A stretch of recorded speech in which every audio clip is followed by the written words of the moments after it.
Hello everyone, I am Dr. Pawan Kumar Jha from Siemens Group of Institution. Today we will discuss what do you mean by ratio.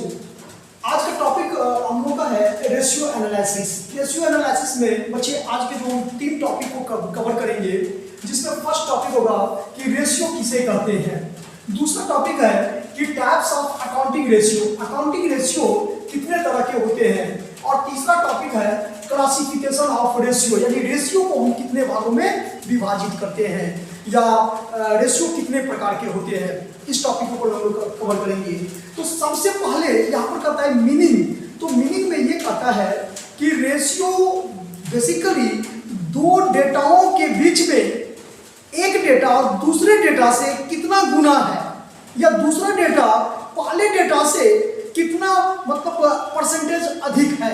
तो basically ratio का जो meaning है वो यही कहता है कि ratio is a simple arithmetical expression relationship between one figure to another, यानी एक फिगर को जब दूसरे फिगर के साथ हम उसके संबंध को प्रकट करते हैं, उस रिलेशनशिप को ही हम लोग रेशियो कहते हैं। जैसे एक एग्जांपल अगर हम लोग ये समझ लें कि सपोज कीजिए कि बिजनेस में करंट एसेट जो है वो आपका 10,000 है और करंट लायबिलिटी जो है वो आपका 5,000 है। तो हम इसको कैसे एक्सप्रेस कर सकते हैं? क्या करंट एसेट्स, हम तो ये भी कह सकते हैं कि करंट एसेट्स जो है वो करंट लायबिलिटी की अपेक्षा में डबल है, या ये कह सकते हैं कि जो मतलब करंट एसेट्स है उसकी अपेक्षा जो करंट लायबिलिटी है वो हाफ है। लेकिन इसको जब हम रेशियो में देखना चाहेंगे, रेशियो में एक्सप्रेस करना चाहेंगे, तो यहाँ पर एक फॉर्मूला हमको कहता है कि रेशियो एनालिसिस में कि current ratio equal to current assets divided current liability. अब जैसे कि एक एग्जांपल हम देखें कि करंट एसेट जो था वो कितना था 10,000 और करंट लायबिलिटी जो था वो था 5,000। तो इस तरह से हम कह सकते हैं 2:1, यानी अगर ये एक भाग है तो इसका ये डबल हो गया। तो ये भी एक रेशियो, ये आपका टॉपिक आ जाएगा इसमें, टाइप्स ऑफ अकाउंटिंग रेशियो। जब आप अकाउंटिंग रेशियो की बात करते हैं तो ये कहते हैं कि एक डेटा दूसरे डेटा से कितना गुना अधिक है, या कितना टाइम है, या कितना परसेंटेज है। तो ये बेसिकली 3 कैटेगरी में इसको शो किया जाता है कि what are the types of accounting ratio. तो accounting ratio are classified into 3 category. वो 3 कैटेगरी कौन कौन है, जिसमें सबसे पहला कहता है, सबसे फर्स्ट पॉइंट ये है प्योर रेशियो। प्योर रेशियो, अब प्योर रेशियो कहता है कि बेसिकली प्योर रेशियो में आपको वही करंट लायबिलिटी, जो भी हम एग्जांपल दिए थे कि करंट एसेट्स आपका 10,000 है और करंट लायबिलिटी आपका 5,000 है, तो इस तरह से 2:1 हो गया। It is called pure ratio. Second है यहां पर कि परसेंटेज रेशियो। परसेंटेज रेशियो, अब परसेंटेज रेशियो से कि नाम से ही क्लियर है कि ये दो डेटाओं के बीच में एक डेटा दूसरे डेटा से या दूसरा डेटा पहले डेटा से कितना परसेंटेज है। तो इसमें एक एग्जांपल अगर हम लोग इस तरह से समझे कि जीपी आपका यहाँ पर जीपी मींस ग्रॉस प्रॉफिट। अगर ग्रॉस प्रॉफिट 10,000 है और net sales is rupees 1 lakh है, तो we know that GP ratio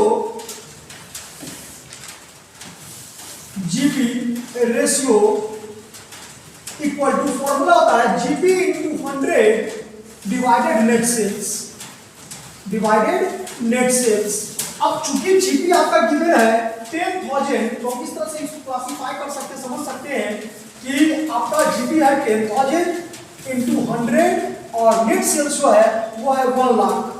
तो इस तरह से हम कह सकते हैं परसेंटेज जो है ये सेल का 10% है। यानी अगर आपके पास में नेट सेल्स अगर है 1 लाख और जीपी अगर 10,000 है, तो हम ये कह सकते हैं कि जीपी जो है वो नेट सेल का 10% है। तो ये आपको कभी कभी अकाउंटिंग रेशियो जो है सो परसेंटेज में भी कुछ रेशियो का टाइप्स ऐसे है जो अभी यहाँ पर लिखे हुए हैं कि क्लासिफिकेशन ऑफ रेशियो। तो इसमें जब हम क्लासिफाई करेंगे तो बहुत सारे ऐसे रेशियो हैं, बेसिकली खास करके जो प्रॉफिटेबिलिटी रेशियो है वो आपको परसेंटेज में ही इंडिकेट होते हैं। तो तो इसीलिए पहले हमको इसको समझना अति आवश्यक है। तो परसेंटेज और कुछ ऐसे आपको दिखाई देंगे, एक होता है रेट रेशियो, जो आपका जैसे बेसिकली जितना भी आपका टर्नओवर रेशियो है, जैसे stock turnover ratio, debtor turnover ratio, creditor turnover ratio, या फिर आपका working capital turnover ratio, fixed assets turnover ratio, ये सब जितने भी हैं वो सब आपको इसमें मतलब रेट रेशियो में फाइंड आउट किए जाते हैं। तो रेट रेशियो का मतलब यहाँ पर जो है उसका भी एक एग्जांपल हम यहाँ पर लेंगे कि सपोज कीजिए इस तरह से कि cost of good sold, cost of good sold जिसको हम शॉर्ट फॉर्म में COGS कहते हैं, तो cost of good sold is ₹1,25,000 है। और वर्किंग कैपिटल जो है, वर्किंग कैपिटल ये आपका आ गया 25,000।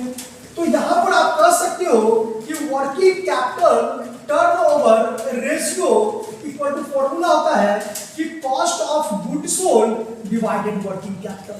यानी आप कह सकते हो कि 1,25,000 था आपका कॉस्ट ऑफ गुड सोल्ड और वर्किंग कैपिटल था 25,000। तो इस तरह से आप कह सकते हैं यहां पर कि ये आपका 5 टाइम है। तो कुछ रेशियो टाइम में इंडिकेट होते हैं, कुछ रेशियो परसेंटेज में इंडिकेट होते हैं, और कुछ रेशियो जो है वो आपका प्योर में इंडिकेट होते हैं। तो इस तरह से हम लोग समझ सकते हैं ये जो टॉपिक है कि क्लासिफिकेशन जो हम लोग समझे थे, ये देखिए यहां पर जो समझे थे कि what are the types of accounting ratio. अगर अकाउंटिंग रेशियो का अगर आपका क्वेश्चन आ जाए तो आप इस तरह से कह सकते हैं कि accounting ratio are also classified into 3 category. First pure ratio, second percentage ratio, और थर्ड रेट रेशियो, इस तरह से। लेकिन जब क्वेश्चन ये आ जाए कि what are the types of क्या रेशियो, तो इसमें जो है so ratio are also classified into 4 category. तो यहां पर हम इसको भी डिस्कशन करेंगे, हम समझेंगे कि what are the types of ratio. इस क्वेश्चन का आंसर ये होगा कि there are 4 types of ratio, there are 4 types of ratio, यानी ratio are also classified into 4 category. Ratio को 4 भागों में, हालांकि डिफरेंट राइटर अपने अपने ढंग से उसको एक्सप्लेन किए हैं, लेकिन हम जहां तक समझते हैं कि रेशियो को ज्यादा ज्यादा आप 4 भागों में विभाजित कर सकते हैं, जिसमें से जो फर्स्ट होता है वो होता है प्रॉफिटेबिलिटी रेशियो।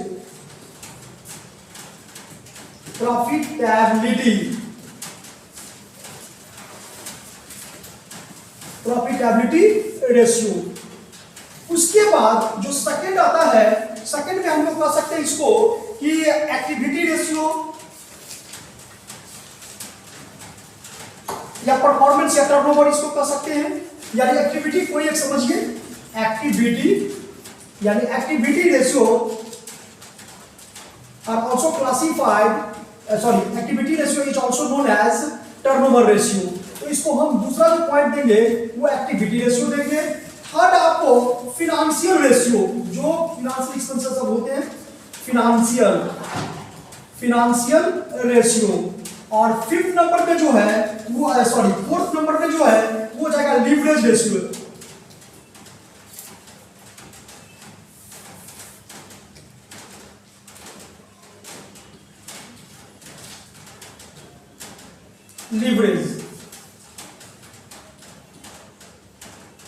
Leverage ratio. इस तरह से आप रेशियो को क्लासिफाई कर सकते हैं। तो आज के सेशन में हम चाहेंगे कि थोड़ा थोड़ा इसको ओवरव्यू करके समझा दिया जाए कि प्रॉफिटेबिलिटी रेशियो ये एक्सप्लेन करता है, ये डिनोट करता है कि जो एक कंसर्न है वो कंसर्न अपना जो उसको अर्निंग कैपेसिटी है या जो उसका एक्सपेंसेस है या जो उसका मतलब अर्निंग में प्रॉफिट में भी तो हम लोग कहते हैं कि ऑपरेटिंग प्रॉफिट है कि नेट प्रॉफिट है कि ग्रॉस प्रॉफिट है। तो इस तरह से जितने भी आपके रेशियो सेल्स के बेस्ड होते हैं, बहुत सारे रेशियो आपको ईपीएस पर बेस्ड, अर्निंग पर शेयर पर बेस्ड होते हैं, बहुत सारे आपको कैपिटल एम्प्लॉयड पर बेस्ड होते हैं। तो प्रॉफिटेबिलिटी रेशियो में वो रेशियो आते हैं जो बेसिकली जिसको हम सेल्स से क्या करते हैं, कंपेयर करते हैं, जिसमें कुछ एग्जांपल इस तरह से है। सबसे फर्स्ट इसमें आते हैं जीपी रेशियो। अब जीपी रेशियो को यहां पर हम लोग समझ सकते हैं कि किसी भी ऑर्गेनाइजेशन, जैसे आप कह सकते हो कि 2004 में बिजनेस किए और 2005 में बिजनेस किए, तो इस साल आपका सेल क्या रहा, इस साल आपका प्रॉफिट क्या रहा। तो चूंकि ये तो टोटल का टोटल मैनेजमेंट अकाउंटिंग का पार्ट है, और मैनेजमेंट अकाउंटिंग में हम सभी कोई समझे हैं कि ये पूरा का पूरा एनालिसिस का पार्ट है, और एनालिसिस हम तभी कर सकते हैं जब मेरे पास मोर देन मतलब 1 ईयर का जो डेटा क्या हो, अवेलेबल हो। तो हम ये कंपेयर कर सकते हैं कि 2004 में अगर मान लो सेल्स है, सपोज कीजिए 1 लाख रुपया सेल किए और इसमें आपको 1,50,000 किए, उसके बाद यहाँ पर जो कॉस्ट ऑफ गुड सोल्ड है, ये आप सपोज कीजिए इसमें 70,000 हुआ और इसमें 80,000 हो गया, तो आप कह सकते हो कि जीपी जो है सो इस अकाउंटिंग ईयर में 30,000 हुआ और इस अकाउंटिंग ईयर में 70,000। तो आप परसेंटेज फाइंड आउट करके देख सकते हो कि ये इसका कितना। तो आप देखेंगे कि 1 लाख का जब सेल 1 लाख किए तो यानी 30,000 प्रॉफिट जनरेट किए, यहां पर 1,50,000 किए तो प्रॉफिट कितना जनरेट किए, 70,000 किए। तो आपको क्या सेल्स जिस हिसाब से बढ़ रहा है, क्या उस हिसाब से प्रॉफिट भी बढ़ रहा है। अगर नहीं बढ़ रहा है तो इसका मतलब है मुझे ज्यादा सेल करने से कोई फायदा नहीं है। तो पूरा का पूरा एनालिसिस है। तो ratio analysis is the part of management accounting, और ये एनालिसिस के पॉइंट ऑफ व्यू से हम लोग इसको समझ सकते हैं। अब इस क्वेश्चन को अगर हम जीपी निकालेंगे तो डिफरेंट ईयर का, तो यहाँ पर हम कह सकते हैं कि फर्स्ट जो 2004 का है वहां पर है कि जीपी रेशियो जब 2004 का हम लोग समझेंगे तो यहां पर कहेंगे कि जीपी 2004 में 30,000 हुआ, तो 30,000 इंटू 100 डिवाइडेड नेट सेल्स। हाँ, ये पॉइंट समझना है कि इसमें दो डेटा अवेलेबल होनी चाहिए, एक तो जीपी और दूसरा नेट सेल्स। तो GP is calculated under the two way. एक तो आप डायरेक्ट अगर परसेंटेज दिया हुआ हो सेल का तो उस हिसाब से निकाल सकते हैं, या नहीं तो सेल और cost of goods sold available होगा तो net sales minus cost of goods sold is called GP. तो जीपी जब आपको पता रहेगा, नेट सेल्स पता रहेगा, तो आराम से आप इसको ग्रॉस प्रॉफिट रेशियो निकाल सकते हैं। तो यहाँ पर हम कह सकते हैं कि ये 30% हो गया। अब दूसरी तरफ जब ये तो 2004 का हुआ, जब 5 में हम जाएंगे तो 5 में फॉर्मूला तो सेम ही होगा, फॉर्मूला में कोई चेंजेस थोड़ी होगा, यहाँ पर डेटा में चेंज होगा। देखिए इसमें कितना है, 70,000 इंटू 100 डिवाइडेड 1,50,000। इस तरह से हम लोग 2 जीरो से 2 जीरो कैंसिल, ये देखिए। अब इसको कैंसिल करेंगे तो यहाँ पर आपको समझना है कि 15 से 4